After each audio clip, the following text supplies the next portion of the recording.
दोस्तों नमस्ते, मैं सुशील कुलकर्णी। आप देख रहे हैं एनालाइजर न्यूज हिंदी। दोस्तों मैं मेरी पहचान आपको बता देता हूं कि मैं उस स्कूल में पढ़ा हूं जो मराठी लोगों द्वारा मराठी भाषा में पढ़ाया जाता था, इसलिए मेरी हिंदी इतनी अच्छी नहीं है। मैं गलती कर सकता हूं हिंदी में, और चूंकि मैं मराठी भी ऐसे ग्रामीण हालातों में पढ़ चुका हूं कि उतना विशुद्ध लिखना क्या होता है, बोलना क्या होता है, यह भी मुझे पता नहीं है। वैसे मराठी हर प्रांत में हर एक 50-100 किलोमीटर बाद बदलती ही है। जैसे विदर्भ के मराठी में आपको हिंदी के शब्दों का प्रयोग ज्यादा दिखेगा। जलगांव या उत्तर महाराष्ट्र की मराठी में आपको अहिरानी का प्रभाव दिखेगा। हमारे मराठवाड़ा की मराठी में न वाला बहुत गड़बड़ हो जाती है। पुणे वाली मराठी अलग है, कोल्हापुर वाली मराठी अलग है। कोल्हापुर में रांडीचा यह शब्द बहुत ही प्यारा है, तो वही शब्द मराठवाड़ा में गाली के तौर पर आ जाता है।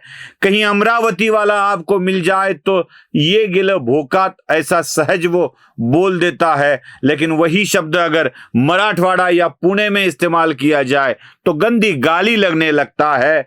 कोंकण का चिपळूण का व्यक्ति हर चीज को जलाते हुए बोलता है। अगर यही बात मराठवाड़ा में या पुणे में बोली जाए, ते जळाल हे जळाल, तो लोग दमकल की गाड़ी को बुला के आग बुझाने की कोशिश करेंगे। यह भी याद रखिएगा। इसलिए गलती मैं भी करता हूं, क्योंकि मैं इतना मराठी में एक्सपर्ट नहीं हूं।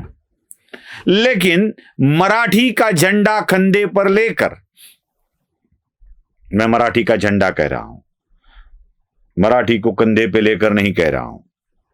जो लोग खुद को मराठी बोलने का दावा करते हैं वो कितनी गलतियां करते हैं, मैं आपको दिखा रहा हूं। यह राज्य के विरोधी पक्ष नेता जो दूसरों को मराठी की टोपी पहनाने के आदी है, दूसरों को मराठी टोपी पहनाना इनको अच्छा लगता है। ये कभी बावनकुळे को, मैं वीडियो दिखा रहा हूं आपको साथ साथ, जो बावनकुळे को मी मराठी वाली टोपी पहनाना चाहते हैं, फिर एक मंत्री को टोपी पहनाना चाहते हैं। बावनकुळे थोड़ी देर ऐसे रख लेते हैं, निकाल लेते हैं, और ये जब होता है तो ये टोपी पहनाने का कार्यक्रम कैसे चल रहा है मैं आपको दिखाता हूं। इसी विरोधी पक्ष नेता ने, शायद मराठी में इसे विरोधी पक्ष नेता नहीं कहते हैं, मतलब ऐसे नहीं कहा जाता, विरोधी पक्ष नेता ही कहा जाता है। तो ये टोपी पहनाते कैसे है ये आपको मैं दिखा रहा हूं। जरा आप अंबादास दानवे ने लिखी मुख्यमंत्री की चिट्ठी को देखेंगे। मैं आपको वह चिट्ठी भी दिखा रहा हूं जिसमें दानवे मराठी में लिखते लिखते कितनी गलतियां कर रहे हैं, ये आपके सामने आ जाएगा। इसका जिक्र भी मुख्यमंत्री देवेंद्र फडणवीस ने किया था। बहुत सारी गलतियां एक के बाद एक, जो मराठी ठीक से पढ़ नहीं पाते, लिख नहीं पाते, वही मराठी का अभिमान दिखाकर ऐसी बातें करते रहते हैं। कुछ लोग तो सम्माननीय यह शब्द का उच्चारण भी नहीं कर सकते, सम्माननीय कहते हैं। तो ऐसे लोगों से और भी उम्मीद की क्या जा सकती है। ये गलतियां क्यों होती है आपको पता है? ये गलतियां इसलिए होती है कि इनके नेता या मराठी का अभिमान दिखाने वाले मराठी स्कूल में नहीं पढ़ते हैं, बल्कि बॉम्बे स्कॉटिश स्कूल में पढ़ते हैं।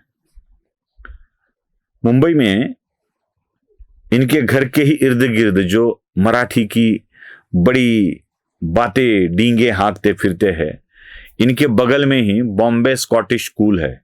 जब इनके दादा जिंदा थे तब इसी बोर्ड को डामर लगा दिया गया था, कालिक पोत दी गई थी बॉम्बे इस शब्द पर। लेकिन दादा के वक्त कालिक पोत कर भी इस बॉम्बे शब्द को बदला नहीं गया। आज भी वह स्कूल बांद्रा में बॉम्बे के नाम से जाना जाता है, और उस स्कूल में पढ़ने वाले बच्चे कुछ भी उखाड़ नहीं सकते, कुछ भी।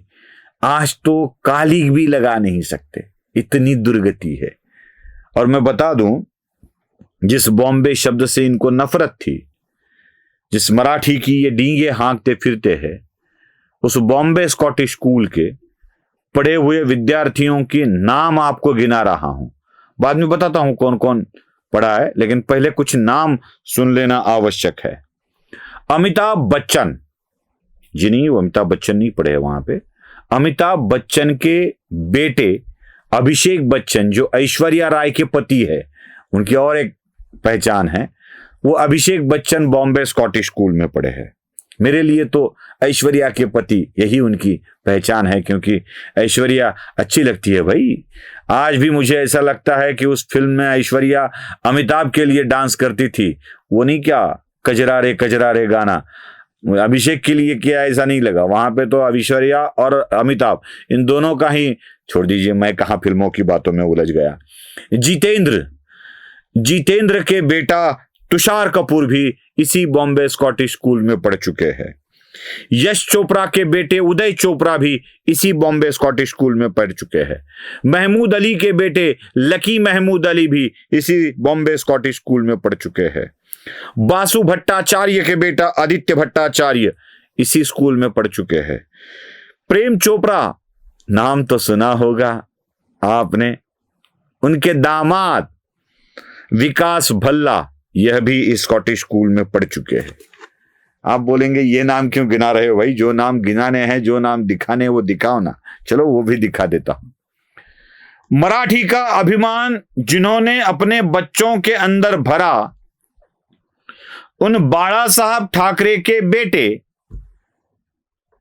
उद्धव ठाकरे के 2 बेटे, एक का नाम आदित्य, एक का नाम तेजस। आदित्य और तेजस दोनों के दोनों बॉम्बे स्कॉटिश स्कूल में पढ़ चुके हैं। इतने काम नहीं होता भाई। मराठी हृदय सम्राट की उपाधि लेकर जो देवेंद्र फडणवीस को हिंदी हृदय सम्राट वाली उपाधि देने के लिए बेकरार है, वह महाराष्ट्र के लाडले नेते राज ठाकरे, इनकी बेटी उर्वशी राज ठाकरे भी बॉम्बे स्कॉटिश स्कूल की विद्यार्थी है।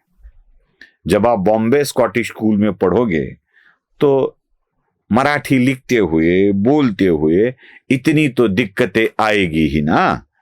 तो स्वाभाविक है ऐसी दिक्कतें आना और इस तरह का ये गलतियां हो जाना।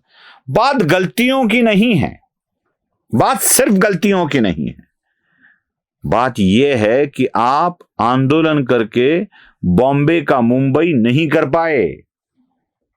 पाए आप। बात सिर्फ ऐसी नहीं है कि आपने उसको फाड़ा, आदित्य ने फाड़ दिया था, देख लीजिए।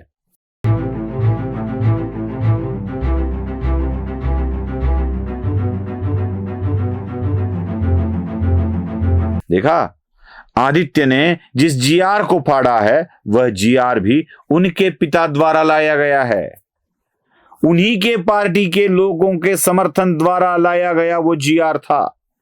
यकीन नहीं आता तो देख लीजिए, जो विजय कदम नाम के व्यक्ति है वही इसमें सारी चीजें करते हैं।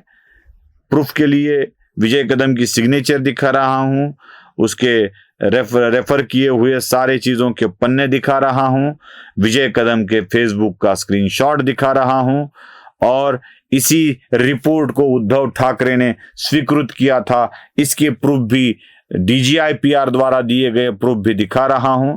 इन सब को देखने के बाद यह पता चलता है कि अपने ही पिता द्वारा लाए गए जीआर का धज्जियां उड़ा दी है आदित्य ने। बॉम्बे स्कॉटिश स्कूल में पढ़ने के बाद ऐसे ही होता है। कौन कर रहा है, कौन ला रहा है, यह पता ही नहीं चलता, इसलिए ऐसे फाड़ के फेंक देना आसान हो जाता है। नमस्ते।